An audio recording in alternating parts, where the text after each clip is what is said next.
Good afternoon. I'm Melinda Sampson, the Community Outreach Coordinator for NC Stop Human Trafficking, and thanks so much for being here today. Um, Today we're going to be talking about maybe a sensitive topic that some people may think it's a sensitive topic, some may think it's absolutely normal, but today we're going to actually be talking about youth attitudes around sexting and sending nudes. It's also called self-generated child sexual abuse material as well.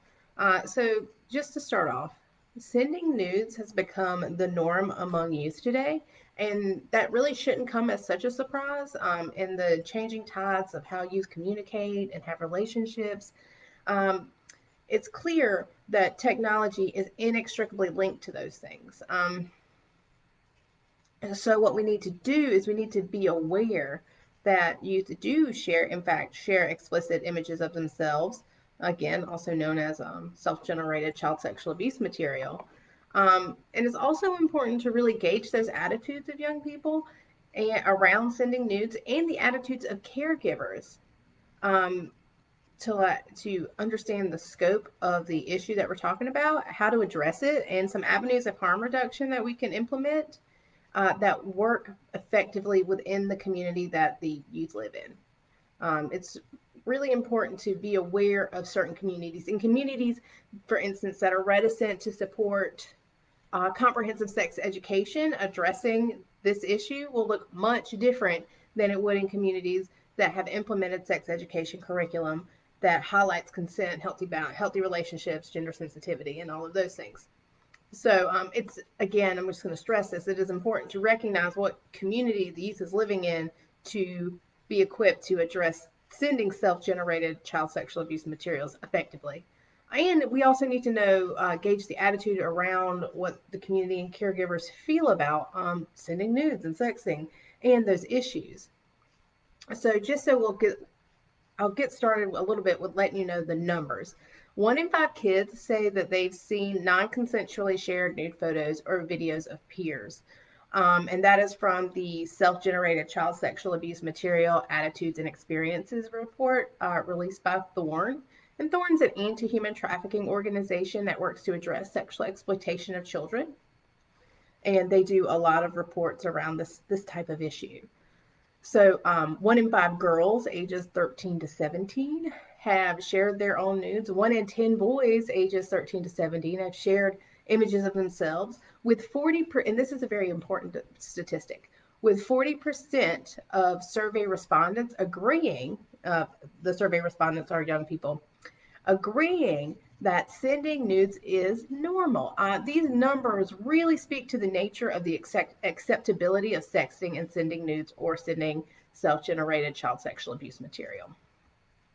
So while sharing explicit images of themselves, which is just so we're very clear, is illegal and falls under child pornography penal code, it does not seem to be like a big issue for youth. It's actually a norm.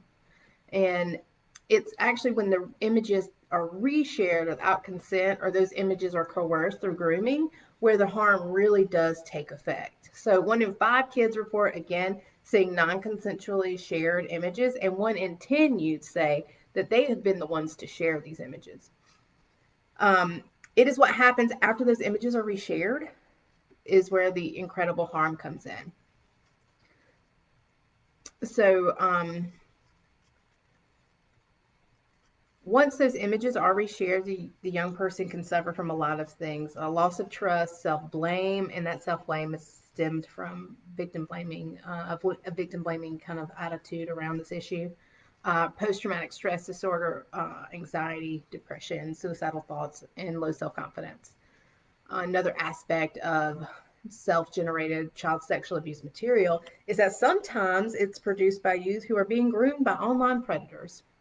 And that is why we care very much about it here at NC Stop Human Trafficking. On a larger scale, just so you know, youth are less likely to share explicit images of themselves with someone they've never met. However, that doesn't necessarily mean they won't. So predators go online to groom potential victims for several end results. One result would be to entice the victim away from home for the purpose of sexual gratification or exploitation. A cornerstone of that grooming process is to develop trust through the building that false relationship online. Oftentimes, that relationship includes the normalization of the exchange of explicit images, which begins when the predator actually shares images of themselves or images that the victim believes is of them. So, and once that image of the youth is received, the predator could use it for sexual gratification again, upload it to pornography sites for profit, or use that image to exert control over the youth through threatening exposure, which is called sextortion. So while youth are becoming more comfortable with sending and receiving explicit images of themselves, it's apparent that it makes them more vulnerable to predatory behavior. That normalization of sending nudes is making kids more vulnerable. So with that, we really want to know, well, what do we do? Like, how do we address this? Because frankly, this issue is not going to go away, and using scare tactics don't work. And how we've been addressing it is not working, in all sincerity. Caregiver attitudes and community supports are the guiding factors in whether youth practice the internet use safely, but also whether they disclose their harmful online experiences. Caregiver attitudes towards sending nudes, sexting is usually pretty similar to youth ideas, honestly.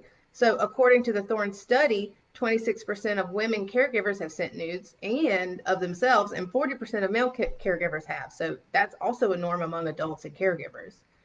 It's increasingly become the norm anyway. Caregivers and communities' views on the blame are where the crux of whether that victim of a non-consensual reshare reaches out for help, whether they reach out for help or not. Most caregivers report they mostly or exclusively blame the person in the photo if it's reshared, according to the Thorne study that I had mentioned earlier. If the photo is leaked, then the caregivers are least likely to focus on the reshare again. So victim blaming here, which is what these percentages actually represent, is a detriment to youth, especially if they have been victimized. Until we're able to shift a culture away from victim blaming and towards a culture of consent, youth sharing of self-generated child sexual abuse material will present communities and caregivers with very complex problems. So, and just so we're all on the same page, 8 in 10 kids ages 9 to 12 also said that their caregivers teach them how to behave online. So, caregivers' impact on youth behavior is huge, and that comes from the same Thorne study I had mentioned earlier. So, what do you do? How do we address this? This is not going to be a lab that lasts incredibly long, but we do have here at NC Stop Human Trafficking, we do have longer sessions where we talk about talking to kids about boundaries, consent, pornography, tips for keeping kids safe online. So, once we start posting those events, or if you check out our most recent blog, you'll see where you can register for those. But really quickly, some things that we can do is we can keep an open line of communication. That open line of communication is incredibly important when talking to youth about sharing explicit images. Um, if that youth is if that youth you're caring for, or if you have a youth you're caring for and they trust you, they are more likely to go to you when something goes wrong. If they're being bullied or sextorted or all of these other issues. You also want to talk to them about boundaries, consent, and healthy relationships. And you want to start that conversation very early when they're equipped to understand what boundaries and healthy relationships are and what consent actually is. They're more likely to make better decisions, and they're also less likely to perpetrate non-consensual sharing of explicit images. So that's important. I want to really highlight that scare tactics and blaming and shaming do not work. They're actually more harmful. Be honest with youth when you're talking about this, about the likelihood of this image getting reshared and the dangers of online grooming, and give them practical, honest advice. Shaming language, not avoiding using shaming language is super important, as well as avoid using victim blaming language. If youth believe they will get in trouble or hurt their peers by disclosing abuse, they're not going to come forward to help. They're not going to come forward to get help. And what we want is, if something's happening, we want youth to come forward, say something's happening. That way we can get access, we can access services for someone who may need it. And now we're going to go into talking about the criminality of child sexual abuse material. Self-generated child sexual abuse material is also illegal under many state laws, including in North Carolina. In North Carolina, minors who can be charged for non-consensually sharing explicit images, and they can be charged for having or exchanging child sexual abuse materials. Just because it's self-generated doesn't make the exchange any less of a crime, just so we're all aware, but that doesn't mean that youth should be punished to the full extent. There is an ongoing debate on whether consensual exchanges of explicit images among youth should be prosecuted, as entry into the criminal justice system presents youth with its own harms, of course. Again, I'm going to stress non-consensual exchanges, however, falls less inside of that gray area, and it is commonly known as revenge porn. And in North Carolina, minors can absolutely be charged for non-consensually sharing explicit images. Some remain skeptical about how much law enforcement can really help when a disclosure of a non-consensual image share occurs. So that's from the Thorne study that I've been mentioning this whole time. So long story short, law enforcement may not be the silver bullet to the issue of self-generated child sexual abuse material exchanges among youth. However, and I want to make this a big however, exchanges of self-generated child sexual abuse material with an adult is a crime and should be reported and investigated. That is absolutely grooming and absolutely child sexual abuse.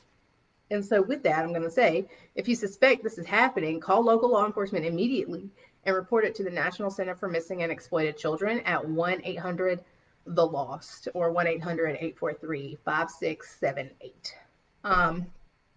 So that is just a little bit about youth attitudes toward sending nudes, sexting, self-generated child sexual abuse materials. Please go to our website at www.nc.humantrafficking.org and read our full blog about it. If you haven't subscribed to our newsletter, please go again to our website and scroll all the way down to the bottom of the homepage and sign up for our newsletter. And you get information like this once a week that we generate at our organization. Thank you so much for your time. And if you have any questions, please put them in the chat box and we'll try to answer them as we see them. Thanks so much.